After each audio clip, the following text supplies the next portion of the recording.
Hi viewers, welcome to our channel.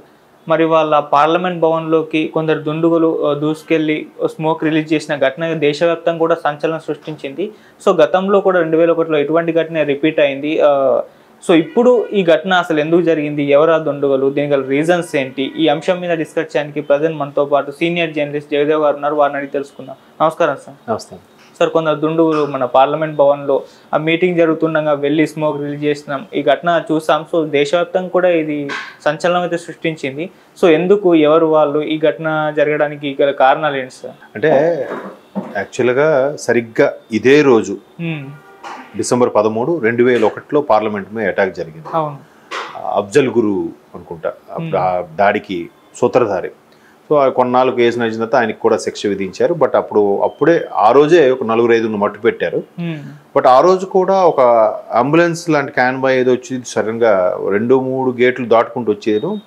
ఆ తర్వాత లోపలికి చొరబడలేదు, కానీ బయట అయితే మన భద్రతా దళాలు మట్టు పెట్టే, అది విషయం పక్కన పెడితే ఆ రోజు చాలా భయానకమైన వాతావరణం సృష్టించారు. చాలా దేశ పార్లమెంటుకే దాడంటే సామాన్యులకు రక్షణ ఏంటి అనే విధంగా ఒక్కసారిగా జరిగింది ఇప్పుడు. సో అప్పటికి చాలా భయపడ్డారు కూడా. అయితే ఆ తర్వాత సరిగ్గా ఈరోజు మళ్ళీ డిసెంబర్ 13, 2023 ఇప్పుడు ఏంటంటే ఎవరైతే ఈ సామాజికవేత్తలు లేదా జర్నలిస్టులు కొంతమంది అనుకొని పార్లమెంట్ సమావేశాలని, మనం అసెంబ్లీ సమావేశాలు కానీ పార్లమెంట్ సమావేశాలు కానీ ముందుగా కొంతమంది పాసులు తీసుకొని పబ్లిక్ గ్యాలరీలో కూర్చొని ఆ సమావేశాలను వీక్షించవచ్చు. సో అలా వీక్షించడానికి వెళ్ళి పబ్లిక్ గ్యాలరీ దూసుకుంటూ ఒక 2 వ్యక్తులు ఆ టియర్ గ్యాస్ని తీసుకొని అందరికీ, అంటే హాని కాదు, జస్ట్ ఒక అలర్ట్ కోసం. అయితే దానికి మనం ముందుకు వచ్చిన న్యూస్ ఏంటంటే కేవలం పార్లమెంట్లో ఇట్లాంటి భద్రతే ఉంది, పెద్దగా భద్రత లేదు, భద్రత పెంచాలని తెలియజెప్పే ప్రయత్నంతోనే కొంతమంది దేశభక్తిగా ఉన్నవాళ్ళు ఇలా చేశారని వార్తలు వచ్చాయి. బట్ ఒకవేళ కాసేపు అదే నిజం అనుకుందాం. అదే నిజం అనుకుంటే టియర్ గ్యాస్ని లోపలికి తీసుకెళ్ళినప్పుడు భద్రతా సిబ్బంది ఎంతవరకు చెక్ చేస్తున్నారు అందరికీ కదా. అసలు చిన్న బ్లేడ్ కూడా తీసుకెళ్లకుండా చెక్ చేయాల్సిన భద్రతా సిబ్బంది టియర్ గ్యాస్ని లోపలికి తీసుకెళ్ళి ఆ ట్యూబ్ని తీసుకెళ్లేలాగా చేయగలిగారంటే నాకు పైప్ గొట్టంలాగా ఉంటుంది. అది ఎట్లా మరి ఎంతవరకు చెక్ చేస్తున్నారు అనేది ఒక విషయం. ఇకపోతే రెండో అంశం ఏంటంటే బీజేపీ అనే ఈ గడిచిన 10 ఏళ్లలో ఆల్మోస్ట్ రేపు ఏప్రిల్ వస్తే 10 ఏళ్ళు అవుతుంది బీజేపీ ప్రభుత్వం వచ్చి. అన్ని కొత్త సంస్కరణలు చేస్తుంది, కొన్ని చట్టాలు తీసేస్తుంది. ఇప్పుడు ఆర్టికల్ 370 కానీ, వ్యవసాయ చట్టం కానీ, ఇప్పుడు కొన్ని డీప్గా అనలైజ్ చేస్తే మంచిగా అనిపిస్తుంటాయి. కొన్ని అవి దేశం భవిష్యత్తు ఫ్యూచర్లో కొన్ని ఇంప్లిమెంట్స్కి బాగానే ఉంటుంది.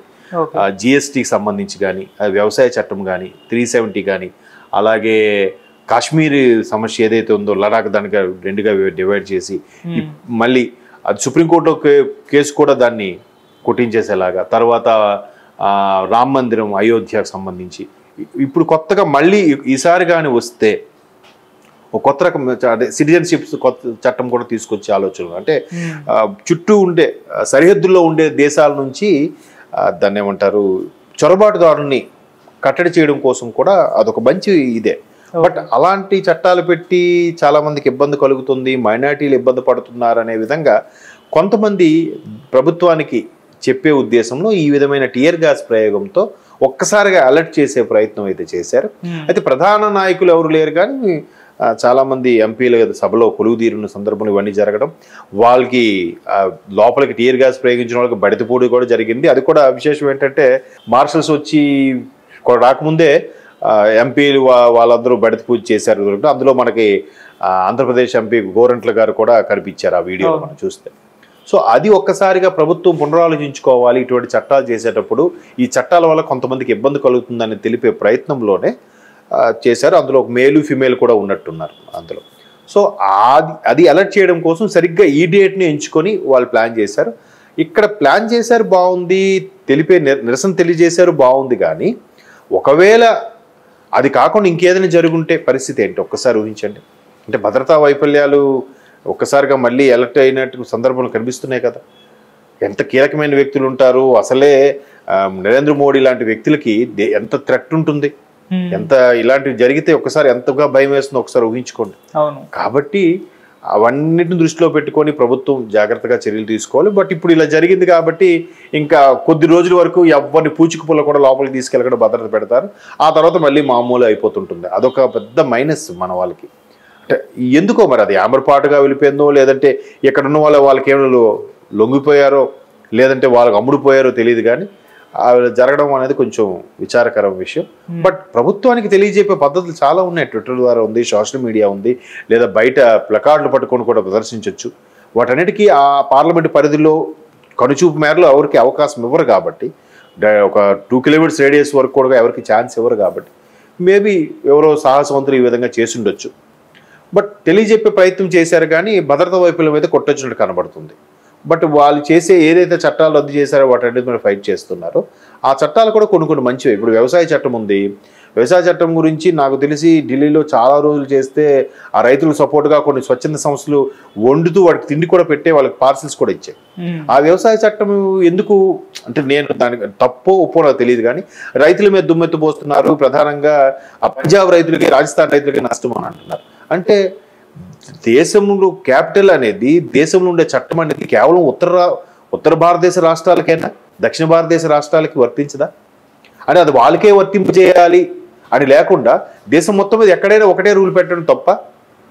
అంటే దక్షిణ భారతదేశంలో రైతులు కాదా?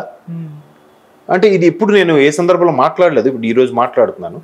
అంటే ఇది ఎగ్జాంపుల్గా చెప్తున్నాను. ఎంతసేపు మరి మాకే లబ్ధి చేకూరాలి, ఇక్కడున్న రైతులకే లబ్ధి చేకూరాలి అని అంటే మిగతా ప్రాంత రైతులు కాదా? బట్ ఇక్కడ నుంచి మన వాళ్ళు కూడా చాలామంది పూర్తిగా సబ్జెక్ట్ తెలియకుండా లేదు వాళ్ళకు రైతులకు సపోర్ట్ ఇవ్వాలి, రైతే రాజు అని కూడా చాలామంది స్లోగన్స్ పెట్టారు, స్టేటస్లో కూడా పెట్టారు. అది వ్యవసాయ చట్టం ఆలోచించి చేసిందే ఒక విధంగా. నాకు కూడా కొద్దిగా కరెక్టే కదా, ఓకే. చాలా ఇప్పుడు ఇంకోటి కూడా ఎగ్జాంపుల్ చెప్తాను. మిలిటరీకి సంబంధించి, డిఫెన్స్ సర్వీస్ సంబంధించి ఎక్కువగా నార్త్ ఇండియన్సే ఉంటారు, సౌత్ ఇండియన్స్ తక్కువ ఉంటారు. దానికి రీజన్ ఏంటంటారు? చాలామంది లేదు వాళ్ళకి దేశభక్తి ఎక్కువ, మన వాళ్ళకి తక్కువ అన్నట్టు మాట్లాడతారు. దాన్ని నేను ఒప్పుకోను. ఎందుకంటే ఇక్కడ కూడా పేరెంట్స్కి దగ్గర ఉండాలి, ఫ్యామిలీకి దగ్గర ఉండాలనుకొని ఎక్కడికి వెళ్లకుండా ఉండేవాళ్ళు ఉంటారు. ఇంటికి ఒక్కడ ఉన్నప్పుడు పంపించడానికి నచ్చరు. ఎందుకంటే అంత లాంగ్ వెళ్తే మళ్ళీ ఎప్పుడో 6 నెలలకు సంవత్సరం వరకు కనబడ్డు అని ఉంటారు. అదే అక్కడ అనుకోండి, దగ్గర రాష్ట్రాలు కదా. ఇప్పుడు తెలంగాణ నుంచి ఆంధ్రాకి వెళ్ళాలని జస్ట్ 12 hours ట్రైన్ ఎక్కితే, నైట్ ఎక్కితే తెల్లవారు దిగిపోతాం వైజాగ్కి. విజయవాడకి అయితే జస్ట్ 6 hours 4 hours బస్సులో వెళ్ళిపోతున్నాం. అలా దగ్గర ఉందనుకోండి, మనకు కూడా క్యాపిటల్, ఆ డిఫెన్స్ ఏరియాలన్నీ కూడా మన వాళ్ళు జాయిన్ అవుతారు కదా. అది ఒక రీజను. అదే రీజన్ అనట్లేదు, అది కూడా ఒక రీజన్ వల్ల మన వాళ్ళు కొంతమంది జాయిన్ అయిపోవడం కూడా కారణం ఉంది. దాన్ని మళ్ళీ బూచిగా చూపించి ఉత్తర భారతదేశం వాళ్ళకే ఎక్కువ ప్రయారిటీ ఇస్తే ఎలా? ప్రతిదీ కూడా ఇప్పుడు అవార్డులు చూసుకోండి, రివార్డులు చూసుకోండి, అన్నీ అక్కడికే ఉంటాయి. రైల్వే ప్రాజెక్టులు, పథకాలు అన్నీ అక్కడికే ఉంటాయి. దక్షిణ భారతదేశంలో భాగం కాదా చెప్పండి? సో అలాంటి కొన్ని సందర్భాల్లో బీజేపీ ఇలాంటి చట్టాలు చేయడం వల్ల అటువంటి చట్టాలను కూడా రద్దు చేయాలి, ఇవన్నీ మళ్ళీ ఇంప్లిమెంట్ చేసేస్తున్నారని చెప్పే ప్రయత్నమే వీళ్ళిద్దరూ ఆ టియర్ గ్యాస్ కూడా లోపలికి ప్రవేశించారు. ఆఫ్ కోర్స్ వాళ్ళు పట్టుకున్నారు. అది నిజంగా ఒక విధంగా వాళ్ళు చేయడం మంచిదైంది. వాళ్ళకు కూడా అలర్ట్ వస్తుంది ఒక్కసారి. ఢిల్లీ పోలీసుల విషయంలో కానీ, భద్రతా సిబ్బంది విషయంలో కానీ, ఎస్పెషల్లీ పార్లమెంట్ సెక్యూరిటీ వింగ్ కూడా ఒకసారి అలర్ట్ అవుతుంది. ఒక విధంగా మంచిదే, అలర్ట్ చేశారు. ఓకే. సో ఈ పథకాల విషయం, ఈ చట్టాలు కూడా కొన్ని చట్టాలు ఉండాలి. ఇప్పుడు చొరబాట్ల చట్టాలు కట్టడి చేయకపోతే, ఇప్పుడు ఆల్రెడీ ప్రపంచంలోనే అత్యధిక జనాభా ఉన్న దేశంగా భారతదేశం అవుతుంది. చైనాని బీట్ అవుట్ చేసేసింది. ఇంకా ఈ చొరబాట్లు పెరిగిపోతే ఇంకెంత జనాభా? భూభాగంతో కొంచెమే ఉంది. విస్తీర్ణంలో చూస్తే 7వ 8వ మన భారతదేశం ప్రపంచ దేశాల్లో కదా. మరి అలాంటప్పుడు ఇక్కడికి ఇంకా వచ్చి పడిపోతుంటే, ఇప్పటికే మందెక్కువైతే మజ్జిగ పలచన అని సామెత అన్నట్టు ఇప్పటికే కొన్ని చాలా కంట్రోల్ చేయలేకపోతున్నారు ఎంత జనాభా మీద. 155 పైచిలకు అన్ని కోట్లు, దగ్గర 160 కోట్ల జనాభాతో ఇదేంటిది ఆథరైజ్ రిజిస్టర్డ్ ఇంత జనాభా ఉన్నారు. ఇంకా లెక్కలేని జనాభా చాలా మంది ఉంటారు కదా. వచ్చిపోయే వాళ్ళు, చొరబాట్లుగా సీక్రెట్గా వచ్చి లోపల కూడా ఉండేవాళ్ళు, ఒక బంగ్లాదేశ్ నుంచి ఒకవైపు, పాకిస్తాన్ నుంచి ఒకవైపు ఇట్లా దూరిపోతూ ఉంటే ఎంతకని భద్రత కల్పిస్తారు? ఎంతమందికి ఇక్కడ దొరికే ఫుడ్ని షేర్ చేస్తారు చెప్పండి? సో కాబట్టి కొన్ని చట్టాలు ఉంటేనే బెటర్ నా అభిప్రాయం. బట్ వాళ్ళు చెప్పే ప్రయత్నం చెప్పారు, బట్ ఇలాగ చెప్పుకోకుండా ఉండాల్సిందే. ఓకే. సో అది అంటే సార్, లోక్సభ ఎలక్షన్స్ టైంలో, అంటే ఇంకొక 3 నెలల టైం ఉంది, ఇటువంటి టైంలో ఇటువంటి సంఘటన జరగడం అనేది ఎలక్షన్స్ పైన ఏమన్నా ప్రభావం చూపించే అవకాశం ఉందా సార్? అప్పటికే అది ఏముండదండి.